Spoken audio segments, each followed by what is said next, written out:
À l'Assemblée nationale, vous siégez au sein de Gauche démocratique et républicaine. Quelles sont vos affinités avec ce groupe?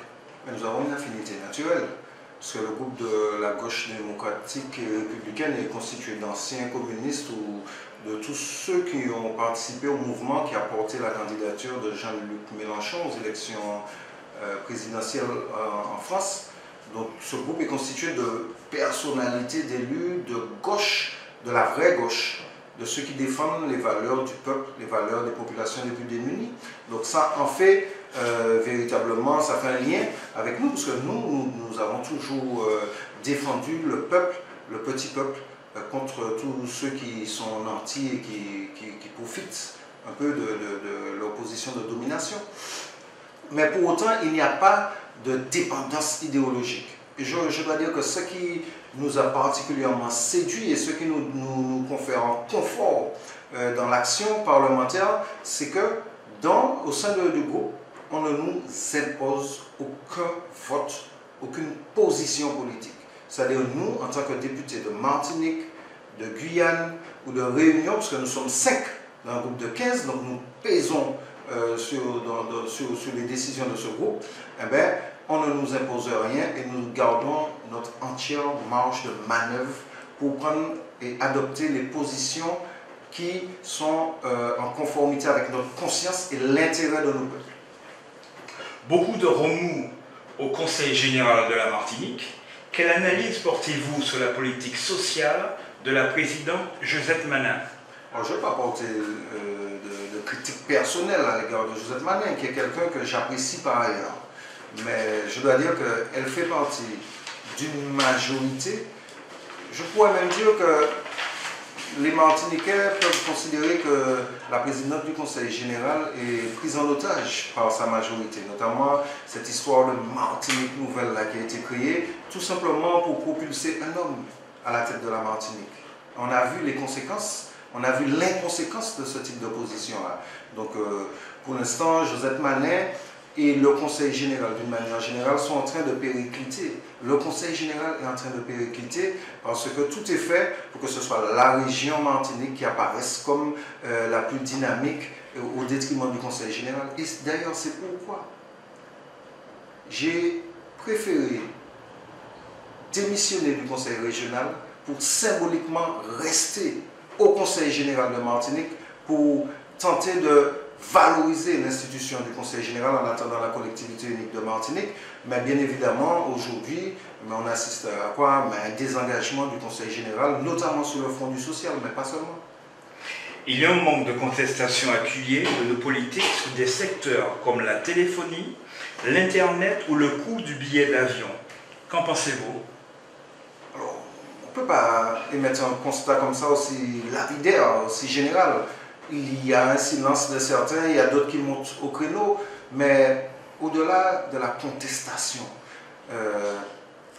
je ne suis pas un député qui est appelé à contester en permanence. C'est-à-dire qu'au-delà de la contestation, mais il faut que nous puissions disposer d'un véritable pouvoir, que nous puissions avoir des leviers de commande pour prendre des décisions, pour essayer d'inverser le cours des choses. S'il s'agit de contester en permanence, de se lamenter en permanence, mais je trouve que le rôle de l'élu, il est trop restreint, il est trop fermé et pas suffisamment épanouissant pour l'élu lui-même et pour le peuple.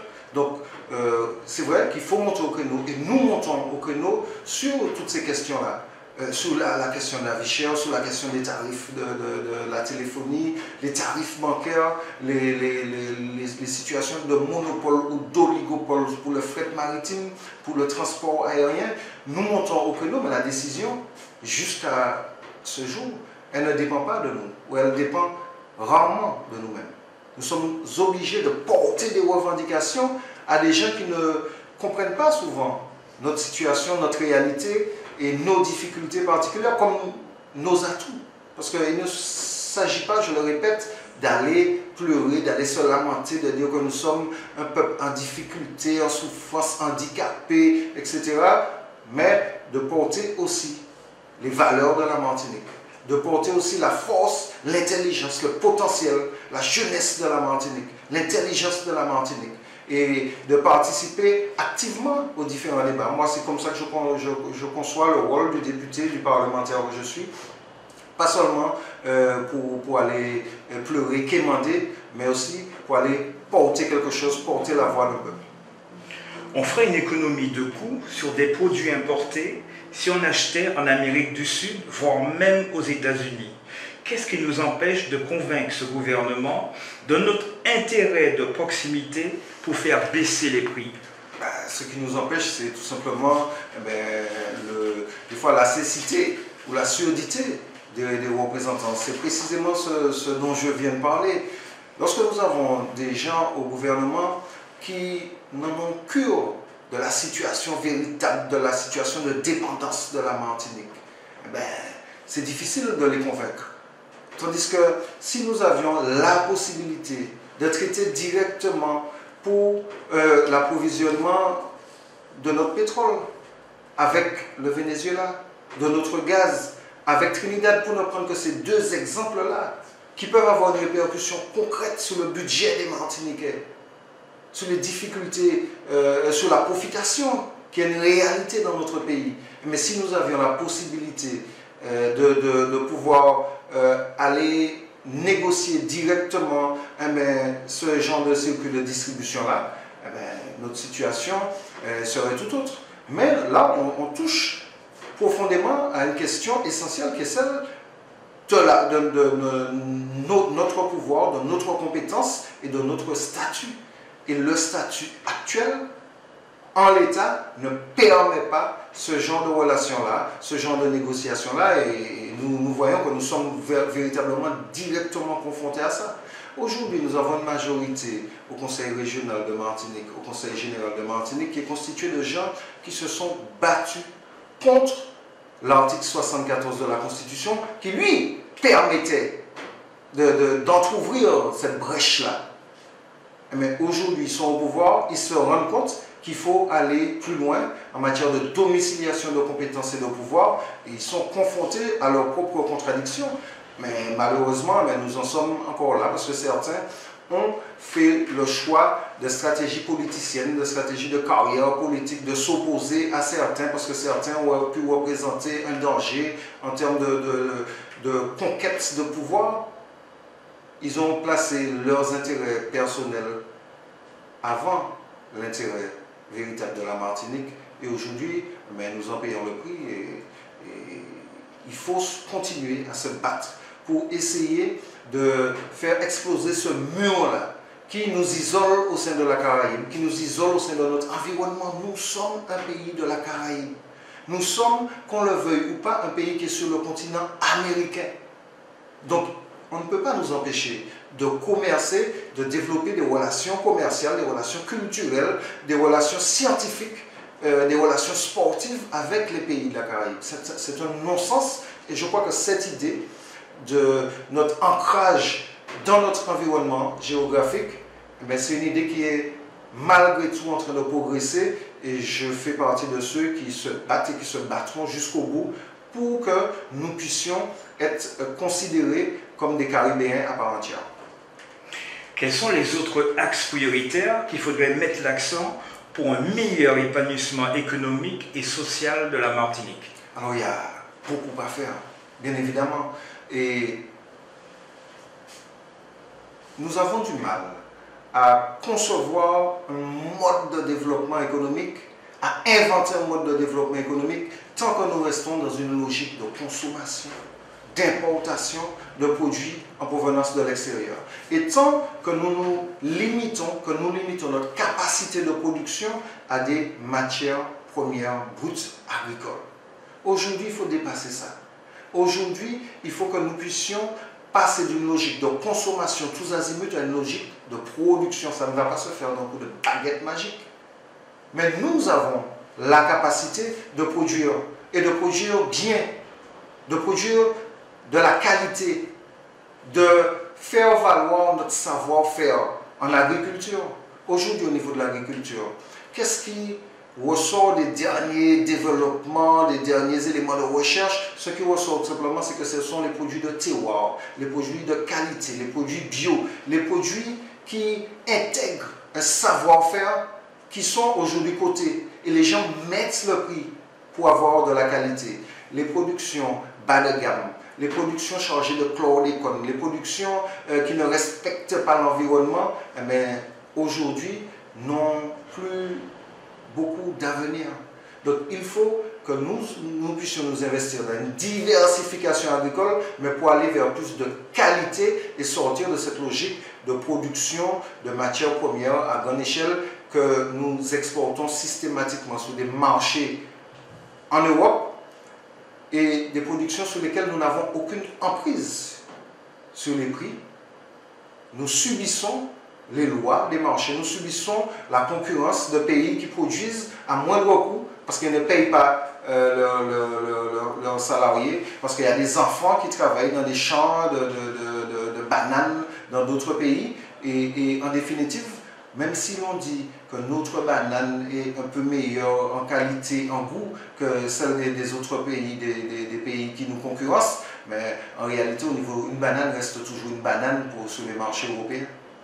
Donc il faut que nous allions vers plus de transformation, vers plus de savoir-faire, vers plus de qualité gustative, de qualité en termes de respect de l'environnement, qu'on aille vers plus de bio, vers plus de produits de terroir, de qualité.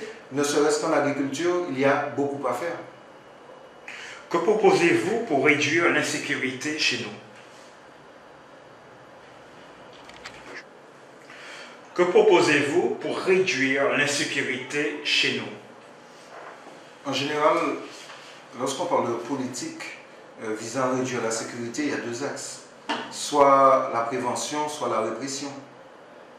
Et je considère qu'il n'y a pas de choix à faire entre la prévention et la répression.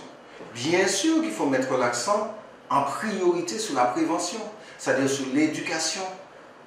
L'éducation à l'école, l'éducation hors de l'école, sur la formation professionnelle, sur tout ce qui peut permettre à un enfant, à un adolescent, à un jeune de s'épanouir à travers des activités qui sont enrichissantes, qui sont valorisantes, des activités qui lui confèrent une certaine dignité.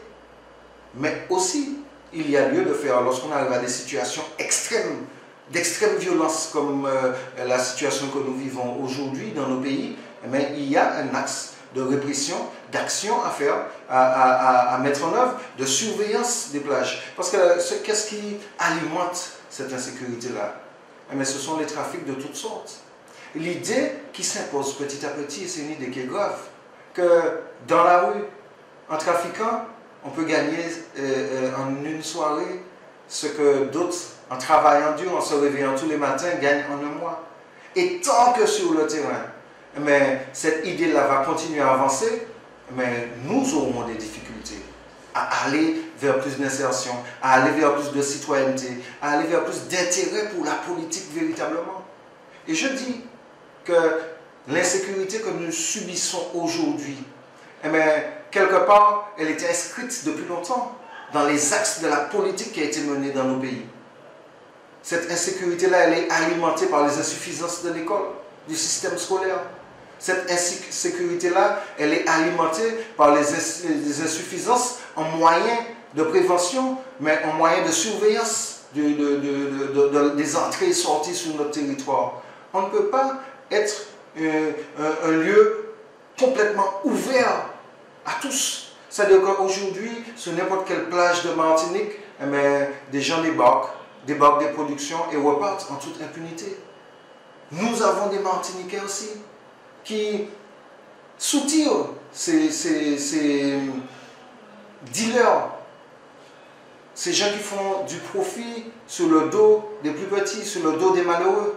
Et tant que nous sommes dans cet état d'esprit d'impuissance, de fatalité vis-à-vis de l'insécurité, nous irons au-devant de graves difficultés. Moi, je considère qu'il faut prendre le taureau par les cornes, que nous avons la capacité de nous réveiller dans les quartiers, dans les communes, au sein du mouvement associatif dans notre pays, au sein de la classe politique aussi, pour faire corps. Il est temps que sur des questions comme celle-là, que les Martiniquais, les parlementaires martiniquais, les élus martiniquais, en phase avec le peuple martiniquais qui en a marre de voir se détériorer une situation sociale et sociétale à ce point, mais que nous fassions corps, que nous mettons au moins sur ces sujets-là nos divergences de côté pour aller défendre ensemble des dossiers pour l'avenir, pour la survie de notre Martinique.